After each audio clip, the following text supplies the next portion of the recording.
All right, guys, we've got our Premier League Match Week 4 review, recap, whatever you want to call it. We're going to go through all the games, how they went, a variety of different things there. And, we're going to we do it every week. And there's no real need to go through the introductions here. We can kind of just run on into it. So we'll start with the first game, Arsenal and Nottingham Forest. Arsenal win this one 3-0, 1.84 XG to 0.2. Zubimendi with a couple goals, Gyökeres with a goal himself as well. Yeah, this one went to plan.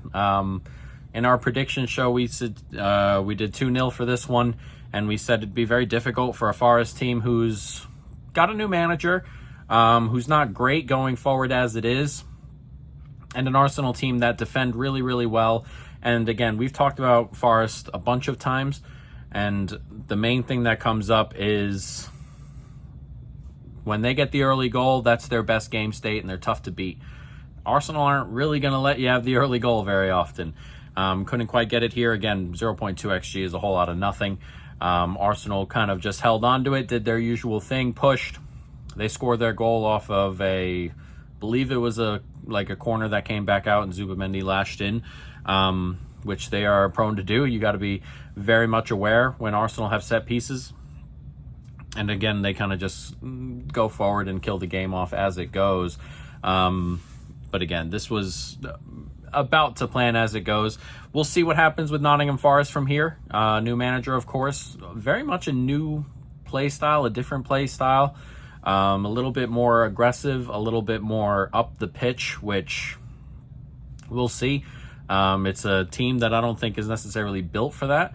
But again, we'll see. I thought a lot of their qualities last year, particularly in the first half, was about them being solid and hitting on the break properly and then going from there. But it's going to be different, so we'll see. And again, Ange has had a couple days with these fellas, so we didn't expect a ton of change in the way they were playing going into this game. Arsenal, again, this is what they do, and this is their type of game. If you are going to sit back and not cause them problems defensively, then they're going to pick and prod, and they're going to do, again, they scored off another set piece here, or a rebound off a set piece. They're going to do their things there, get corners, get free kicks. Matchweek, good running. Again, Saka's not playing, but it's quite good running at teams. Just little things like that until something breaks open, and then the dam breaks open a little bit, and they're not going to give up goals. They're going to be solid. They're going to be solid defensively no matter what. They are deep defensively now. So even when they're missing players, Saliba, Gabriel, even if they are missing players like that, they've got plenty of players floating around. Timber can play in the middle. Ben White can play in the middle. Mosquera. They just bought Hincapi. They're very, very deep, and they're just not going to let goals in. They're not more interested, but if you keep a clean sheet, you can't lose the game. So they are going to keep their clean sheets and do their best here, and they suffocated Nottingham Forest and did it really, really well. Again, the attack is going to be what it is.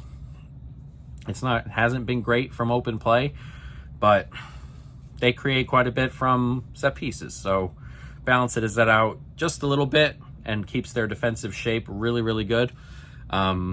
If I cough during this episode, I'm kind of getting over something, and I apologize, but they are going to do what they can. And again, Forest are kind of difficult to break down, and it took a howitzer from Zubimendi off of set piece, and those things happen, but once they happen, no real way of Forest getting back into this game. So a very deserved win for Arsenal, a good performance, and we'll see what happens with Forest with the new manager.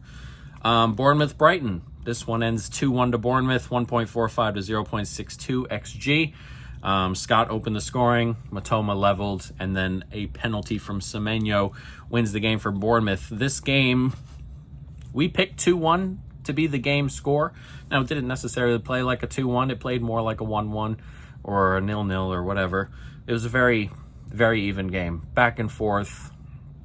Not necessarily back and forth like, when you pick a 5-4, more back and forth like a 0-0 or a 1-1, where there weren't a ton of clear-cut chances, and a lot of the teams took turns, kind of holding onto the ball and picking and prodding and stuff. And again, a couple goals there, but they weren't really separated by one another. Excuse me. Weren't really separating from one another here.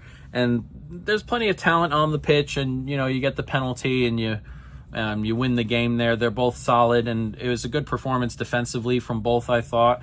And Bournemouth, we've talked about where they've had a lot of turnover, but they've kind of come into the season and have been comfortable back there. Outside the Liverpool game where they gave up, 4 a lot late, but, other than that, they've been really comfortable. They went to White Hart Lane, didn't give up anything. Gave up the Matoma goal today. Home versus Wolves was comfortable. Didn't give up anything there. So outside of that Liverpool game and outside just that last burst, we're looking at a team that's been very, very comfortable at the back, and they showed that again today. Brighton, again, we're okay.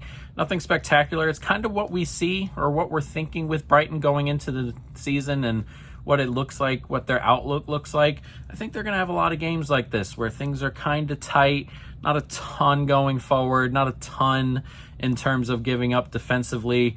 And again, this game played out like that. They're kind of unfortunate to kind of lose this one outright, but I expect a lot of their games going forward to kind of be in this type of vein. So we'll see how it goes for Brighton going forward. Bournemouth, again, pick up more points. And there's a genuine top 6 challenge here, a genuine top 5 challenge maybe. But this team is talented, really, really well coached. It has a genuine player up front. And they're solid at the back and good in midfield. It's a team that ended last year as my 6th power rated team. Most of the year they played that way. They fell off back half when their season was kind of done. But they've started in that realm again, in that 6-7 realm again. And it looks like they're going to keep on going forward. And if they can pick up some results like this, where maybe things are a bit even, as similar to Sunderland, which we'll talk about next as well. You play in even games, and maybe Semenyo gets you another goal or two, an extra goal or two here and there. Maybe the defense, keeps out 1 or 2 extra, and that's all it takes to flip a team from 8th to 6th, and that's it. So the talent's there. We'll see what that looks like jumping into the future here. Next, we have Crystal Palace and Sunderland. This one finishes 0-0. Crystal Palace 1.77, 0.36 for Sunderland. Really unfortunate that Crystal Palace didn't win this game outright. Couple chances as well. Some good saves, some good blocks from Sunderland. And we spoke beforehand. We picked a 1-0 here for Palace, and it probably played out like a 1 or 2-0, but they couldn't find the goal. And we talked about that. Palace are going through a little bit of a change up front, and Mateta is a pretty good striker, but also maybe not in that elite tier necessarily. And they got a couple new names in there. Jeremy Pino's very new. So there is talent, but not necessarily week in and week out stuff that you're going to get with an Olise or an Eze and stuff like that, and we expected it to be difficult. And it's going to be difficult as they rotate through that and they work themselves into being comfortable with one another, because it is a big change. Eze moving is a big stylistic change, just the way he played, just the positions he occupied. Everything is new in going forward department, and you're trying to kind of just work your way in there. And you're playing a mostly structurally sound team in Sunderland, team with a lot of big bodies in the back 7 or 8, not including goalkeeper, but back 7-ish. There's a lot of big guys, athletes, and that's kind of difficult to break down, and Palace kind of showed that today. Again, they had their chances, and you're hoping that, with all the chances they create, they find one somewhere. But again, good performance from the goalkeeper, good performance mostly from the back line, set pieces, things. So that's what you're going up against, and you have to be clinical. This is the Premier League, man. You can't not be you have to be clinical, or teams are going to find ways to scrap points. Teams are going to come back late, things like that. So that's the only thing missing from Palace's game, just that clinical edge today. As for Sunderland, I feel like we've said this every week so far.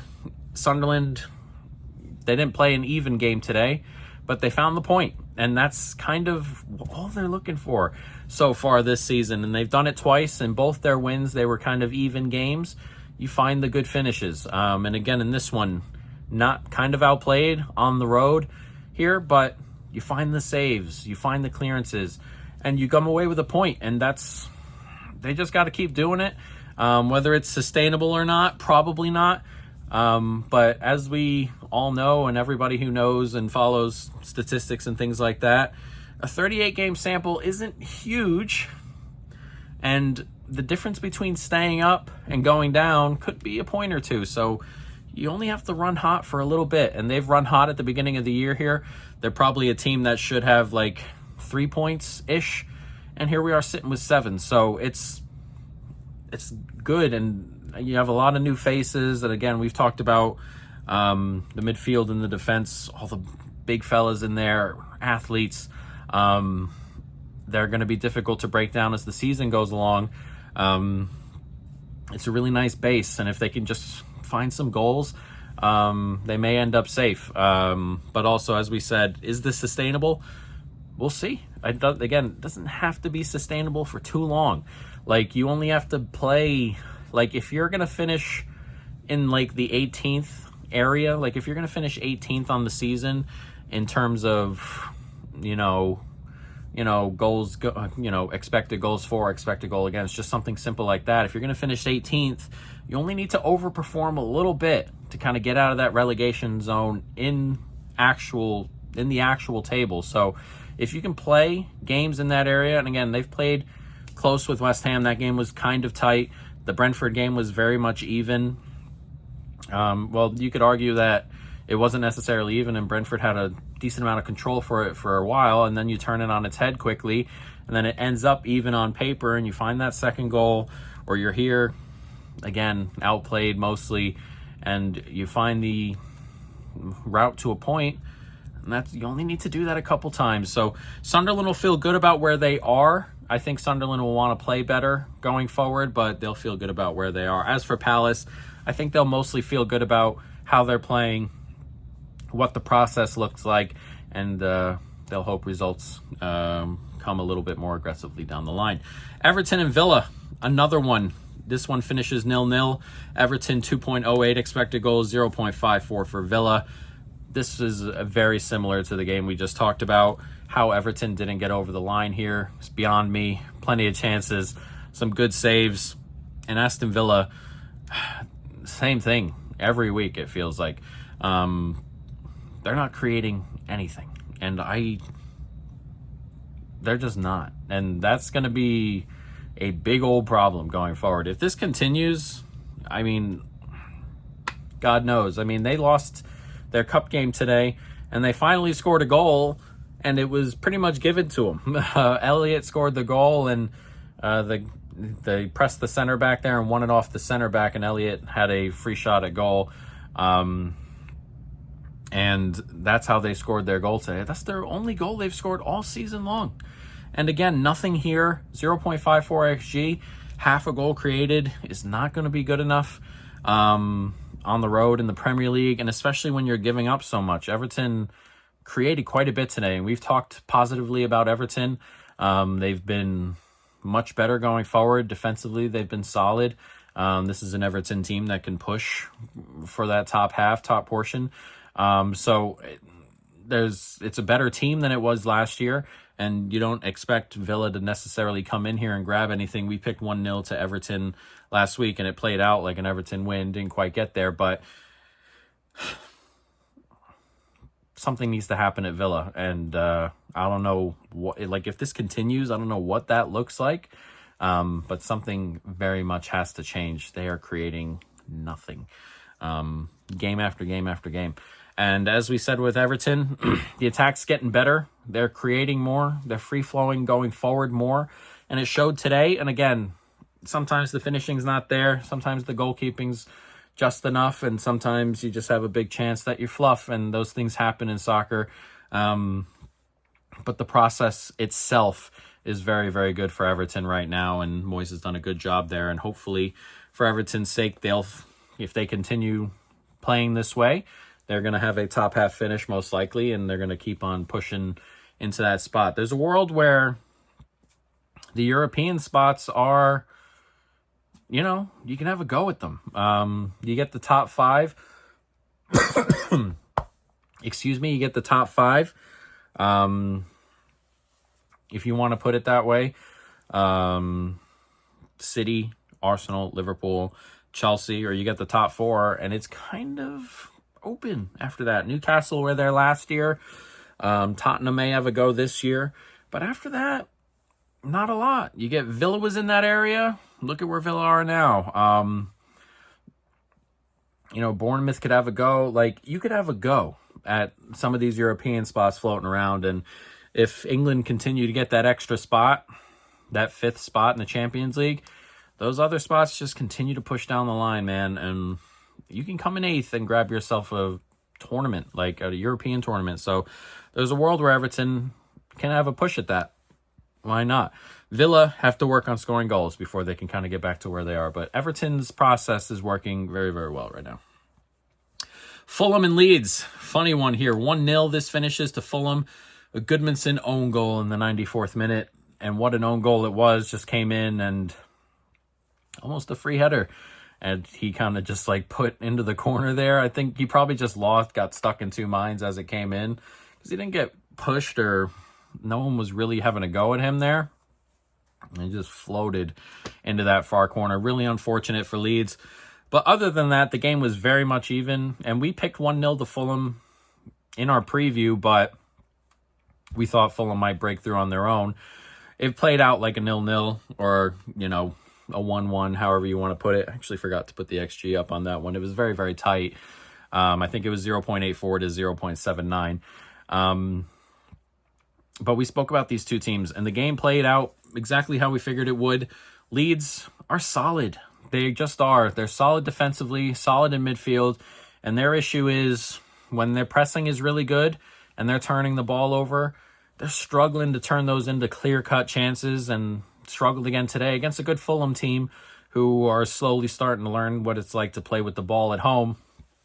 And Fulham, again, it was kind of tight, difficult. They find it difficult to break teams down when they're at home and they're going against blocks. Another one here, and again, they get the late own goal. It wasn't even like a creation or anything, just a ball in. Excuse me.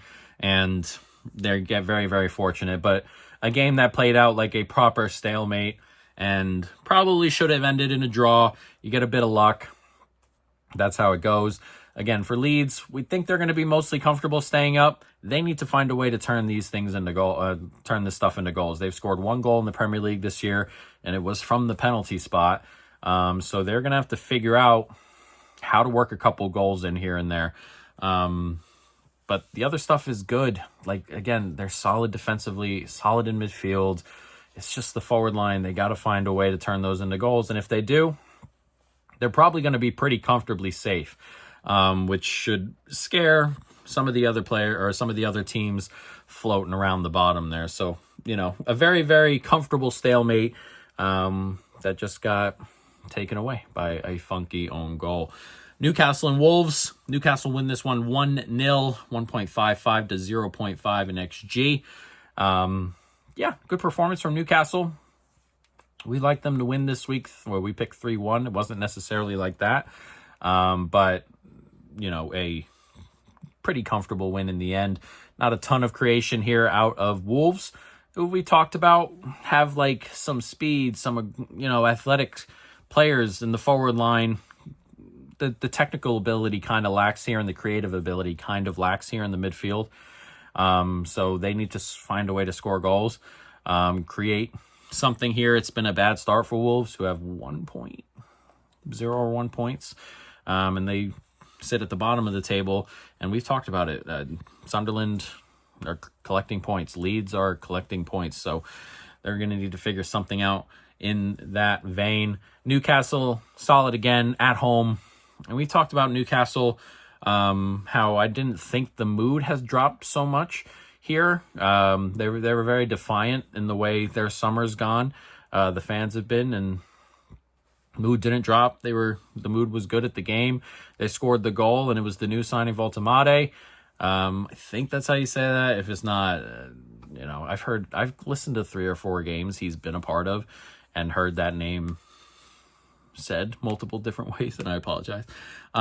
Big header, though, goes up and scores in the 29th minute, and they were very mostly comfortable the rest of the game. The midfield is so solid with Tonali, Bruno, Jollington, just big ball winners in there, big bodies. There's creativity in there. It's a very, very good midfield, and defensively tough to break down.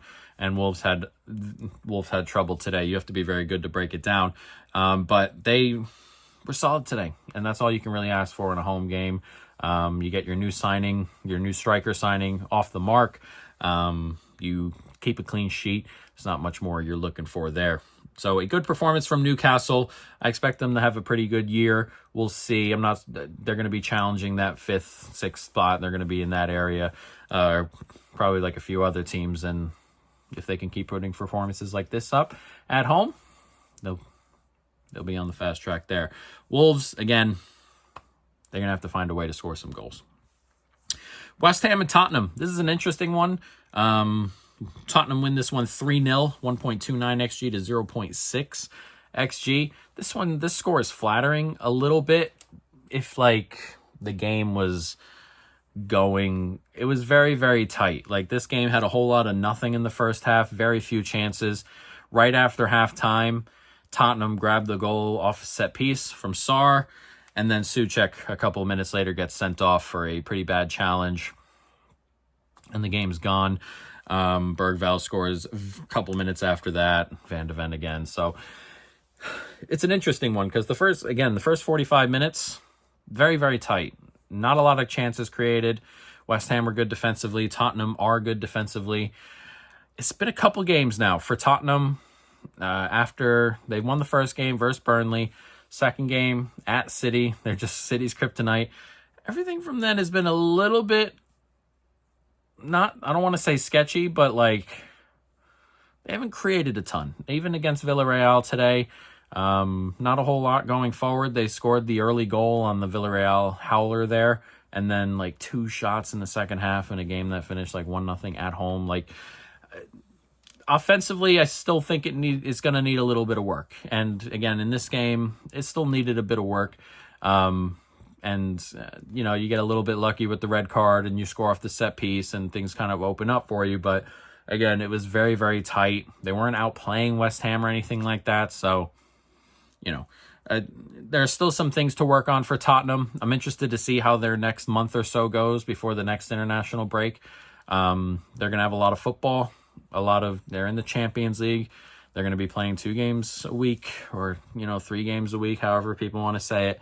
They're going to be playing every couple of days, and it's a squad that's not used to that sort of stuff at a high level. Obviously, they played in the Europa League last year, and a lot of those games, you didn't have to do a ton until the second half of the season there. This first half, this is Champions League. You can't afford to drop points, and the way they've started with 3 wins, they're going to want to make a push, which means there's no real spot to rest going forward. So we'll see how that goes for Tottenham. As for West Ham, I thought they played okay here, and I know they're struggling and trying to find a way out of this abyss that they're kind of currently in. But I thought the performance for the first half was kind of encouraging. It was all right. Again, they didn't give up any big chances. That being said, they didn't create any big chances. Let up another goal or 2 off of set pieces, which has been a huge problem so far. So there are things they definitely have to fix, obviously. But I would be kind of encouraged by the way the first half went.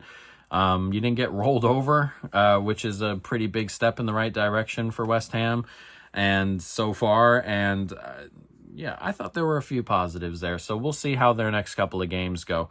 Interesting to say the least. Brentford and Chelsea, this one finishes 2-2, 1.43 XG to 1.25 XG. Interesting game this.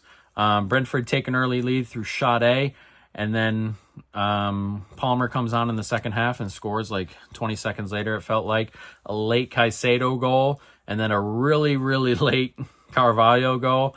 Like 93rd minute, only a minute or two left on that ball that came in. I think it was a throw-in that kind of just bounced all the way through to Carvalho, and he kind of tapped it into the net at the back post. This game very much deserved a draw. We thought we picked a draw in our preview. We did 1-1, but yeah, this is a tough place to play. It's a tough place to go, Brentford, and play well. And we've talked about Chelsea in that if teams are not going to let them, like if teams are not going to hold on to the ball a ton, which Brentford aren't going to do, Chelsea are going to kind of struggle to kind of get into the game flow that they want to get into. And an early goal from Brentford kind of did that. It made Chelsea kind of come get it. And, you know, that's the type of game I think both, like, I'm going to say that Chelsea don't want to play that game. Or Chelsea want to play that game where they have a lot of the ball. I don't think it benefits Chelsea the way they're set up to have a lot of the ball. But that's the kind of that's the kind of game it turned out to be. And that's normally not the game I think benefits Chelsea, but it benefits Brentford trying to hit on the break there. Chelsea do get the goal through Palmer, and then it's a little bit more even, a little bit more back and forth. Again, this wasn't one of those games, despite it being 2-2, where it was back and forth. There weren't tons and tons of chances the entire game, and it wasn't free-flowing up and down, counterattack after counterattack type of game. But we did get 4 goals and some good finishes and some funky little things in there. So an even game. Chelsea will be upset that they gave it away at the end. Brentford will be upset that this is the second or third time now they've gone ahead and then given goals up in the second half. That is something they're going to have to work on, figure out. Again, it happened to Sunderland recently where they were 1-0 up, they missed the penalty, then went 1-0 up and were pretty comfortable, and then give up 2 late to Sunderland. Again, that happened kind of here. They give up the late one to Caicedo. They were just persistent enough to grab one of their own. So interesting, but kind of went how we thought it would, even enough. Brentford are difficult to beat there, and Chelsea are so interesting. It's just so interesting that they, like, their best football is played outside of the manager's preferred system, and yeah, very interesting. But going forward, Chelsea seem pretty knocked on to, or pretty, odds on to finish in that 3rd or 4th spot with City. But Brentford, we talked about it, should be comfortable in staying up. Burnley, Liverpool. Liverpool win this one 1-0, 2.65 to 0.13 XG. Very, very late Salah penalty. Was a penalty, unfortunately, and that poor fella who gave it away, turned and it hit his hand, and like he just knew, like sometimes it just happens and you're like, he didn't even seem like ready to like prevent it or complain about it. He just like, I just felt it and just felt disappointed that it happened, unfortunately. And then Salah buries the penalty. There was a red card, not so, I forgot exactly what minute, but kind of late, 80th minute in that area, 2nd yellow. And this was very much a Burnley sit in a block and Liverpool good luck breaking us down type of game. I'm interested to see if this is the pattern going forward for Burnley in some of these spots. They had 10 men behind the ball all game long. The field tilt is one of the craziest numbers I've seen. Liverpool build-up in the final third. It was the most ever, I think, tracked by Opta in the Premier League. Very, very interesting game. And just in general, Liverpool have started kind of slow in the attacking vein. Like, they're getting much better defensively, and they're getting more solid in midfield as they get healthy and, stuff like that. Offensively, they're still trying to fit pieces together. And I'm going to say this, and I don't want it to come off like an excuse or anything like that, but Salah was once again really emotional after that goal. And I still think, as to be expected, I think it goes under the radar because it's been a bit, but I think as a team, they're very, very much struggling still with what's happened to Jota.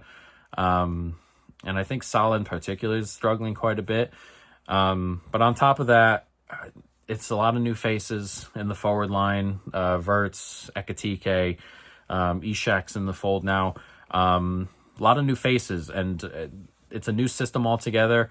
And it's been 4 games, and we've talked about it. It was probably going to take a month or two to get them really firing.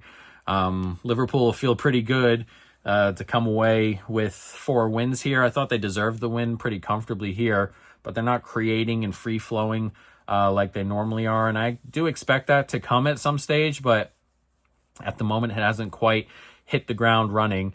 But again, they deserve the win today, 27 shots. But Burnley are interesting. That was one of the big, like, the craziest blocks I've seen. Like, Mourinho would have been really proud of that. Some of his Chelsea teams in the second legs of some of those Champions League were similar to that, where they're just going to put everybody behind the ball in the penalty area. Good luck. And Burnley did that today against a team that's still struggling to do things offensively, and it worked for quite a while. And again, the penalty unlucky on Burnley in terms of what happened, but in terms of the game flow and the game itself, Liverpool were deserved winners. So a very, very interesting one. We'll see what happens to Burnley. I'm very rude. I don't want to be mean, but I'm pretty confident they're going to go down. They're going to have to find goals somewhere. They're not a good defensive team is a problem for a team that also can't score goals in this league. So I kind of worry about Burnley, and we'll see. Liverpool, they're going to have to play better. They're not playing particularly well. They're coming out with results, and that's what happens when you're filled to the brim with world-class talent and you get a lot of late goals and things, but they're not playing particularly well. But the defensive work has been much better since the first couple of games. The attack, I expect to get better, but it needs to. So we'll see. I'm sorry, guys. And then we have Manchester City, Manchester United, the final game. City win this one 3-0, 2.63 to 1.52 XG. Foden opened the scoring here. Ball floating around, just found his head, popped it in. And then 2 goals from Haaland there. Haaland could have had a hat trick today. That one where he went through to seal it, where he's just through on his own. Haaland's I feel like Haaland's one of the few players in the world where he goes through on his own and you're like, that's a goal. He's so good at that low finish one-on-one with goalkeepers. He's just unbelievably good with it. He had that one come off the post. That was pretty difficult to find the post and not the back of the net. So they were very, very deserved winners today. He's had trouble a little bit with Amorim, not trouble as in results, but trouble as in creating goals and, controlling games. Not so much today. Obviously, you get a goal inside 20 minutes and the game gets to go how you want it to go. And then United really didn't do much. They have 1.52 XG here. A lot of that came late, which has happened a few times in these United games, which is why it's important to filter through XG a little bit. But it wasn't really that big of a contest. The biggest game of the weekend, in theory, didn't end up playing out that way. And City will feel good about grabbing 3 points here. They've not started particularly well results-wise. I thought they were really good at Brighton for 60 minutes and then gave that game away. That Tottenham game, they just can't beat Tottenham. They've won the other 2, so they won't feel particularly great that they only have 6 right now, but a good performance today. They were comfortable. Bloody cat hair floating there, and they'll feel good. 2.63 XG created. It was comfortable. They were getting what they wanted. Man United, that not even really competitive is the worrying part, and we'll see what happens, man. Amorim hasn't won any games. I feel like he's won. I think one of the things was they've won 6 games in the Premier League under him, and 4 of those teams are in the Championship now. Something crazy like that, or maybe 8 games, 1 and 4 in the Championship right now. They're not winning games. And I know they push the Premier League back end of the season. We're in the Europa League. We can find a way. They get to the final, a lot of games, push it aside. It's fine. We're not going down. But man, dude, all the money that gets spent, all the things that are happening all the time. Højlund leaves and is scoring goals at Napoli, and McTominay leaves and is player of the season and a team that won the title, and like everything is just so off at United, like all the time. And I don't want to get too much into it. I can do a separate video on that or something, but like on the pitch, it's just not good enough. And the way the team is set up, it's difficult. It's difficult for them to fit all the players they want to fit in there, but also have the stability of what comes with his system. Like you play 5 at the back, 2 in midfield, 3 up front. Fernandes can't play up front, and if you stick him on one of the wings, you're kind of wasting him, but he can't play in that midfield too. He is not combative, and he's not necessarily going to fit into right spaces, and that's not Fernandez's fault. It's like trying to fit him into a system he doesn't really belong in. And again, it's not his fault. He is comfortably the best player on the team. But he needs to be at the front end of a midfield 3 and 2 other midfielders behind him. That's where he needs to be. And if that's not going to be the case, and we're going to shoehorn these players in, and it feels like we're still doing that despite everything, it's going to be a problem. And what do? I'm not sure. You can't really bench him. Again, he is their best player by a pretty significant margin. Mbomo's really good, but he's their best player probably by margin. He just doesn't fit. And the manager seems intent on playing guys out of position or whatever to make his system work. I don't know what they're going to do there. A lot of the players I don't think are that good. Sesko hasn't got off the mark yet. And that you are not going to get me after 4 games to say someone is not going to be good. I'm not that kind of guy. I need big sample sizes. I need lots of other things. So that goes with everyone. I mean, the fucking discussions you see on like Twitter or talk shows or whatever about players after 3 or 4 games blows my mind away, like Wirtz or Šeško or Gyökeres or whatever. Like, we're 4 games in, let's relax. But it's a bunch of new bodies here, and if Šeško's not going to score goals, who is?